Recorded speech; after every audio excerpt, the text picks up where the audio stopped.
This is Swipe on Your Money. Hello, I'm James Daggar-Nickson. Welcome to this special Valentine's edition of Swipe, the show designed to keep you up to date with all the latest and greatest trends and products in tech. And tonight, delivered chilled with a twist of love. Coming up, forget flowers and chocolates. Give your loved one something they actually want this Valentine's Day. Top tips a little bit later. Plus, future love. How far away are we from forming relationships with machines? We'll speak to an Australian scientist to get her view. But first, we can't do a Valentine's Day special without talking about online dating. Gone to some extent are the cheesy pickup lines scattergunned on a Friday and Saturday night at whatever bar is still serving alcohol. Instead, millions of Australians are trying their luck online, using dating platforms like Bumble as their primary method of meeting a prospective love interest. Well, we spoke to Bumble's Associate Marketing Director in the APAC region, Michelle Battersby, for more. It's true love. It's true love. Michelle, look, thanks very much for your time today. Now, for those people that maybe have been living under a rock and aren't familiar with Bumble, just give us the rundown. Explain to us what Bumble is. So Bumble launched in the US in 2014, originally as a dating app that empowered women to make the first move. People fell so in love with the product, they were finding success but still wanting to use the app. So we launched Bumble BFF, which is friend finding, and then Bumble Biz, which is business networking. So now we're really about empowering women to go after what they want in all facets of their lives. So just explain the reasoning and the thinking behind. Look, Bumble's for everyone, but in particular that push for women. Yeah, so I think traditionally women may have sat back and waited for a man to approach them. And I mean, we actually did research in Australia that proved that that was the thinking here. So there was a real need for a product like Bumble to enter the market. And we found that that connection mechanism where women approach men has meant that it's a different tone for the conversation moving forward, and that we're providing a safe platform for women to make the first move. What about trends that have stood out to you? Any trends that are particularly unique or interesting to the Australian market? Yeah, I think Australians are known to be early adopters. We saw great organic uptake on Bumble here when we launched in 2017. There are now 2 million Australians on Bumble, so yeah, it's working pretty well here. So you mentioned Bumble Best Friends. Just explain that. I mean, is that the idea of trying to make friends, meeting people, or are you putting your friend on the app in the hope that they can find, you know, a boyfriend? Just explain that.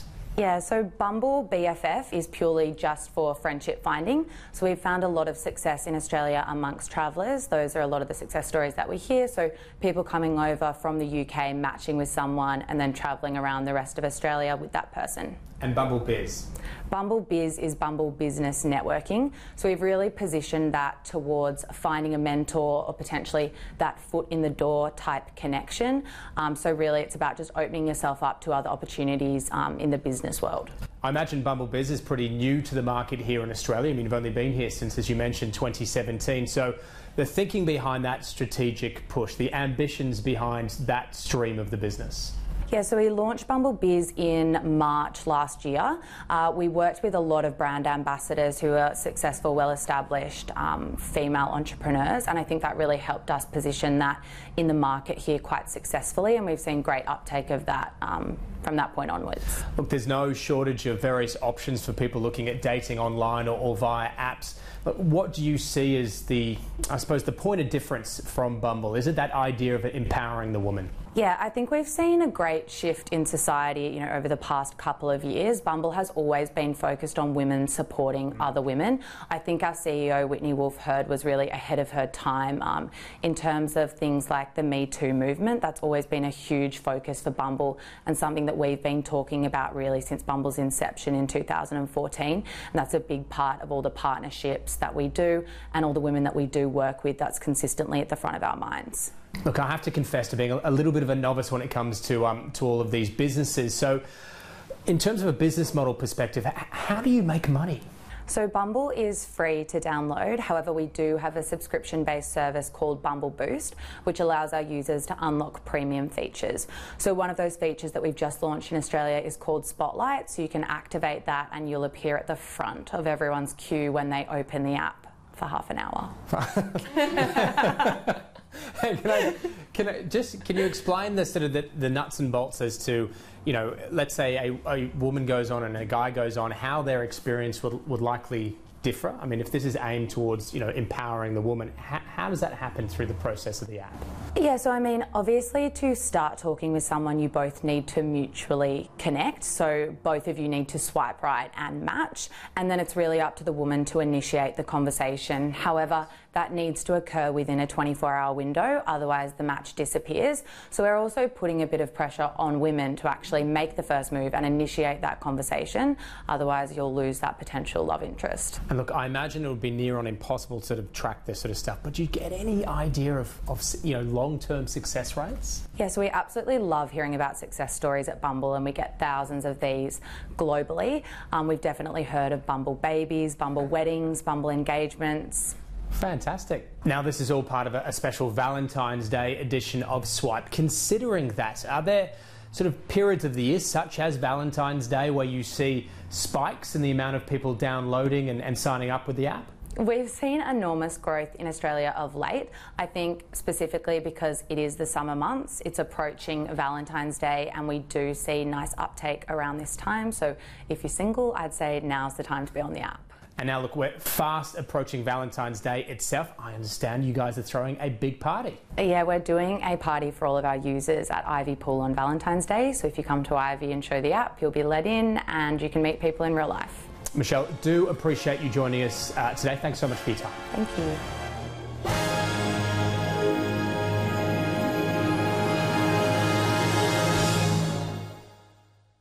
Time for a quick break. Coming up, we take a look at the world of robotics, companionship and love. We'll be back with more Swipe on Your Money, and be sure to check out yourmoney.com.au. And now, more Swipe on Your Money. Welcome back. Robots are set to streamline all that we do, from cleaning to medical diagnosis, but is there a possibility for real relationships between these artificially intelligent machines and human beings into the future, whether it be as a helping hand, a friend, or an intimate companion?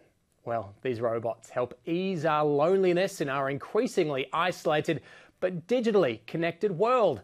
Australian scientist Sarita Hurst joined me to share her insights. Sarita Hurst, look, really appreciate you joining us today. Lots and lots to talk about what is, I suppose, and I don't want to say it's got a stigma attached to it or anything like that, but certainly it's a growing area of interest, the relationship between humans and artificial intelligence and robots. So just to start with, I mean, how would you describe our relationship as it stands at the moment with artificial intelligence? So I think a common misconception with our current relationship is that we don't have any, or that it's very far away. But in fact, artificial intelligence is in most of our everyday lives, from home assistants like Google Home or Alexa to even just like Siri on your phone. These things are all artificial intelligence. So most people already do have some type of relationship with it, but whether or not they consider that. And how quickly has the relationship evolved from, you know, from nothing to where we are at the moment? I mean, is it a rapidly changing, evolving relationship? I would think so. I mean, if we're looking at the trajectory of this type of technological development, it's really been quite substantial in the last few years. And the way that we're relating to it and the way that we're developing relationships around these things at the same rate is just developing. So what the idea that as the technology evolves and grows, so does our relationship with it? I would say so, yes. What about real-world cases? I mean, you made mention of the most obvious and probably well-known AI products out there, Siri's, Google, Alexa, and so forth. What about real-world actual cases beyond something telling you what the time is or ordering Domino's pizza? Well, I would actually say there are three real-world main applications, and that's where the majority of research is being funneled into at the moment. The first one is aged care. having these types of tech moving forward in the future with social robots taking care of the elderly. It's a growing market and something that's really important moving forward. Other than that, there's also healthcare and then education for individuals in a general sense and for people with learning disabilities as well. These are three huge areas moving forward and three areas where this technology will have quite a substantial impact, in my opinion. But not yet? So there's evidence of it already. I think a good example is there's a therapy bot called Paro, and he's like a little furry seal, essentially. He's a robot, he has very simplistic AI, but there's evidence to suggest that this robot placed in aged care improves things like individuals with dementia and individuals that have like any issues with anxiety and things. So it's kind of like a calming influence, like a pet or something. Exactly. It's just having some type of thing that they can develop a connection to, can develop a relationship to, and having that thing to care for substantially improves their standard of living. Talking about intimacy, talking about relationship brings us to a little bit of a taboo area in this sort of area that we're discussing. Relationships on a more personal and private front. Yep. I mean, how is that developing? I mean, you were talking about the three main areas where a lot of the research and funding is going into. What about the other kind of relationship areas? It's an interesting one, I guess, on a more personalised sense.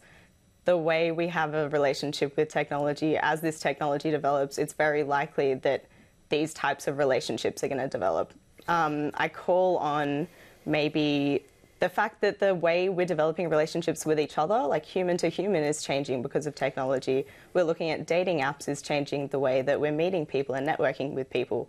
And there's evidence to suggest now that these dating apps are even changing relationships in and of themselves. Is this a good thing? Look, I know this is a big philosophical sort of issue to be covering on Swipe for the moment, but I mean, from your perspective, is that change in terms of personal interaction that's being driven by changes in technology, is it a positive? My personal opinion is yes, and the reason I say this is because it's allowing people more flexibility, and if we can help cater to someone that needs it and improve their life, hopefully we can improve the lives of us all as a society and everything beyond that. There's a lot of interest generally whenever you have like a new robot come out with AI in it. Sophie, the robot, one of the most famous ones, and the idea that, you know, that we can have personal relationships. I mean, on a friend basis, whatever, as a colleague basis. I mean, is it real? I mean, is that what's going to happen, or is it always going to be a weird kind of I'm the teacher, you're the student kind of you're not human type of relationship? It's an interesting one, and I'll say that I can't comment on the infinite future. Yeah. There's many possibilities in the future, but if we're looking at where we are right now, the technology that we have isn't good enough to be able to develop these types of relationships. Sophia is a great example in that a lot of people found her to be really impressive. And holding press conferences and going on the chat show circuit. And she is impressive from face value. But if you take a step back and actually develop an understanding of what's going on, Sophia is just a puppet. It's all fiction. It's something called the Wizard of Oz technique, and basically there's someone behind a curtain with a computer making her do her facial expressions and telling her what to say.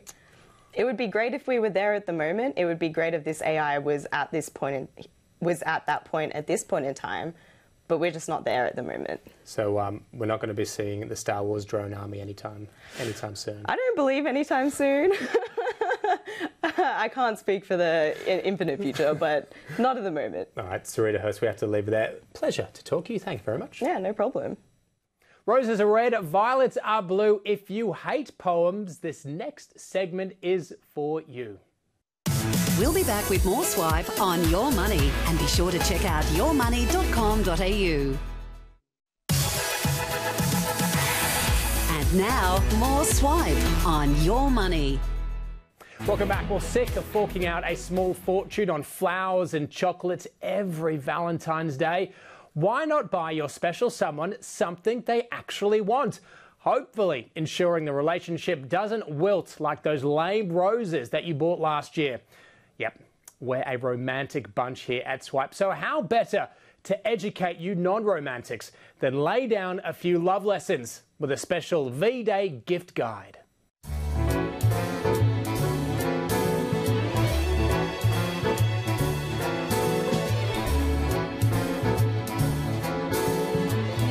So we're just a couple of days away from Valentine's Day, and there is nothing worse than reaching that moment a couple of days out and realizing you haven't got anything special for that special someone. And to ensure you are not dining alone like I am currently doing with my macchiato and my Valentine's inspired cinnamon scroll, we've come up with some last minute tech inspired Valentine's Day gifts. And the first one I thought we'd start off with for all those audiophiles out there, those of you that love your smart speakers, this is the latest offering from Sonos, the Sonos Hey 1.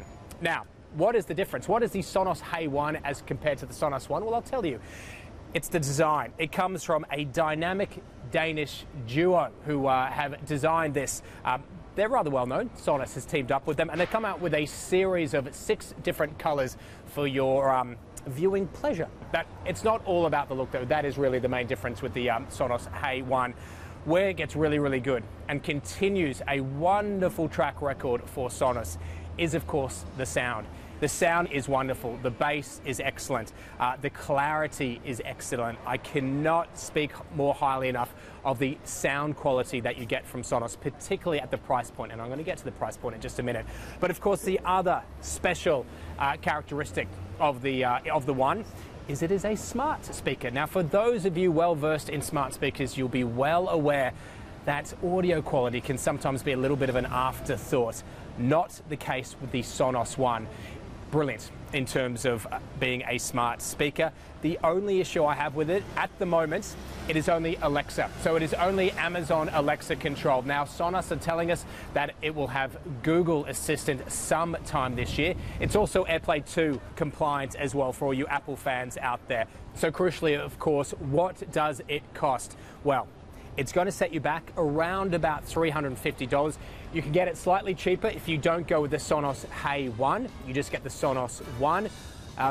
But how does that compare? Well, in terms of other speakers out there of this quality that are also smart speakers, in my opinion, it's pretty good value.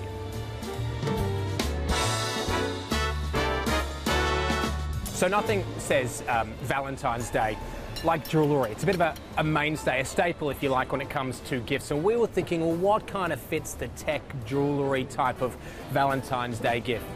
Smartwatches. They have very much become jewellery, if you like, the way that they're designed. So we thought we'd bring you 3 sort of wearables, if you like, and we're going to get to them all in just a moment, but we're going to start with this one. This is Fitbit's latest offering, as I made mention, the Charge 3.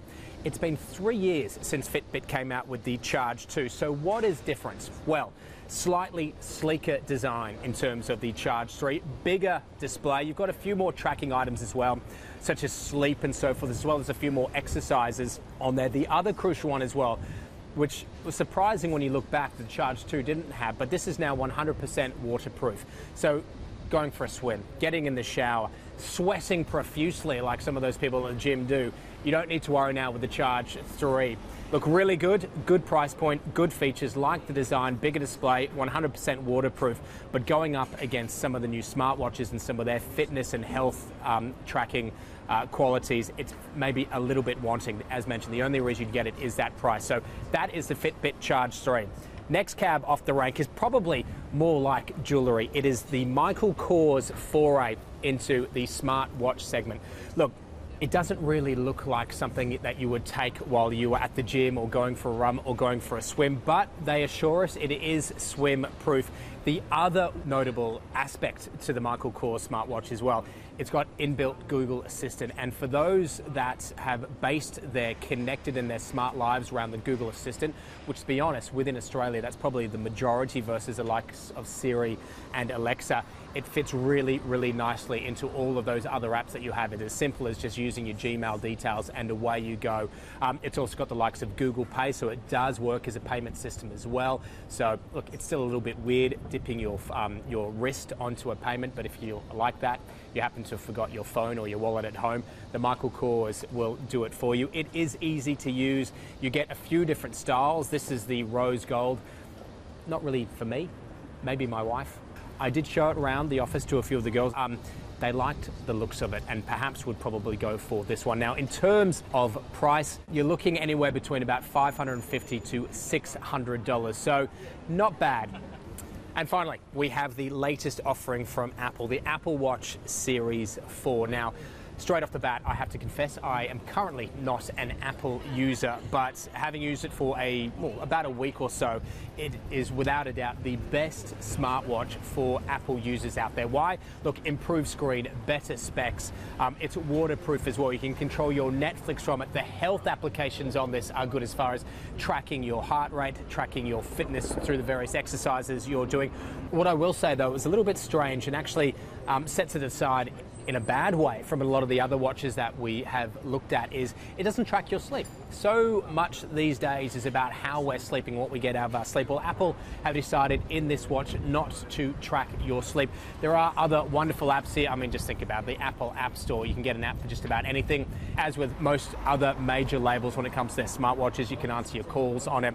You get your SMSs as well. So the functionality is excellent. It is certainly an upgrade as far as the previous Apple Watches are concerned. In terms of price, this is going to be the critical question. Base rate, you're looking at around $500 to $600. The one we have been sampling is just shy of $1,200. So they're not cheap. They are not cheap, certainly if you go for that higher spec model. But for you Apple users out there who want a top-of-the-line smartwatch, you can't go wrong with the Apple Watch Series 4.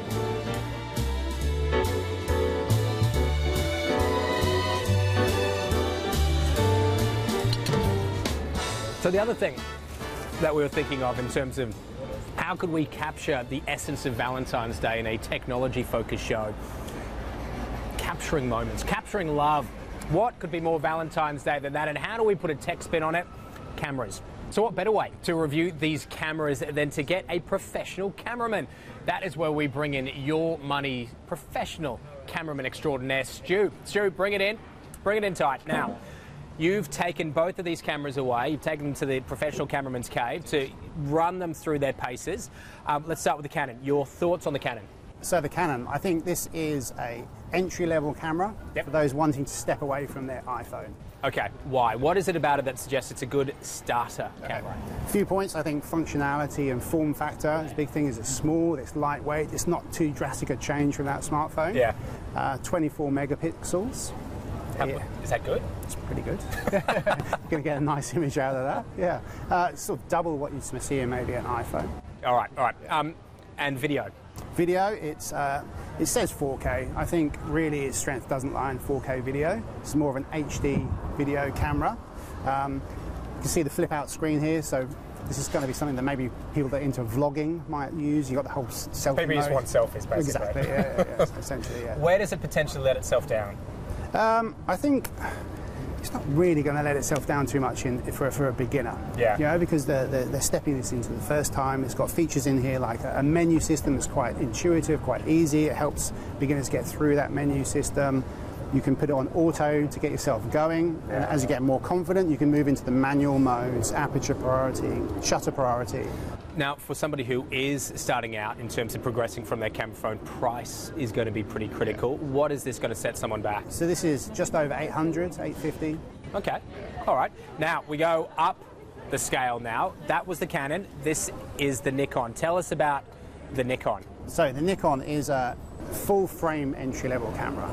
Right. So we've increased the size of the sensor with this camera. You're going to get more of an image. It's going to help you get those shallow depth of field shots that everyone likes. A weather sealed camera, so taking it outside and you can get into more extreme situations with this camera. It's again 24 megapixels. Good, clean, crisp image coming out of this camera. It's got some really nice colours with this. And video? Video, real strength of this camera. Shooting in 4K, you still have the full sensor there, so it's not going to crop any of that sensor. If you're really into video, you can output via the HDMI and record a nice N-log image, which is a nice flat image, which you'd probably edit and grade. You liked this, didn't you? I did, yeah. It's a nice camera. Feels good. Yeah, it's not as heavy as some of the old DSLRs, but it's got a bit of weight to it. You really feel like you're shooting with it. Critically, how much? This is just over the $4,000 mark, so a big step up. But I think for this camera, you've already established you're a keen photographer and you're wanting to up your game. Fantastic. There you go. Thank you, Stu. What more could you want than a recommendation from a cameraman? Well, that is all the romance we have on offer this swipe. You can catch up anytime online at yourmoney.com.au. We also have a podcast. I'm James Daggar-Nickson. Thanks for watching.